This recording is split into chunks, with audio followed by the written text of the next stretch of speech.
निपाणी अर्जुनी येथे इचलकरंजीतील तरुणाची निर्गुण हत्या। निपाणी जवळील अर्जुनी येथे देवचंद कॉलेज मागे असलेल्या ओढ्यामध्ये एका तरुणाचा मृतदेह आढळला।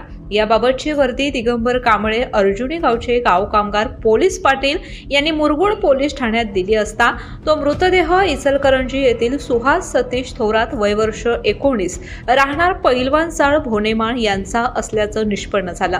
दरम्यान मोटारसायकल रिपेअरचे कारण सांगत तरुणाचे अपहरण करून त्याचा निर्गुण खून केल्याची धक्कादायक घटना उघडकीस आली आहे। या प्रकरणी शिवाजीनगर पोलीस ठाण्यात गुन्हा दाखल झाला असून 3 संशयित आरोपींना पोलिसांनी ताब्यात घेतले।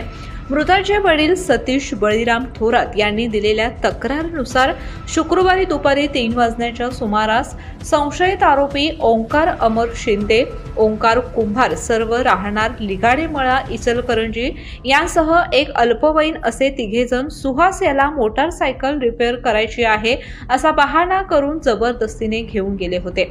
मुलाच्या जीवितास धोका असल्याची भीती वाटल्याने त्याचे वडील सतीश थोरात यांनी पोलिसात तक्रार दाखल केली होती।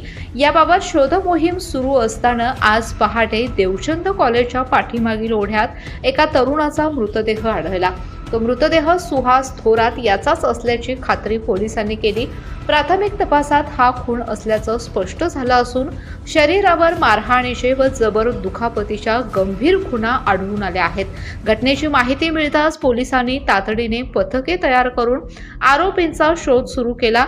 मृताची नोंद मुरगुड पोलीस ठाण्यात करण्यात आली असून संशयित सर्वांवर शिवाजीनगर पोलीस स्टेशन इचलकरंजी येथे गुन्हा दाखल करण्यात आला आहे। मृतदेहाचे शवविच्छेदन ग्रामीण रुग्णालय मुरगुड येथे करून मृतदेह नागरिकांच्या ताब्यात देण्यात आला आहे। पुढील तपास शिवाजीनगर पोलीस स्टेशन इचलकरंजी करत आहेत।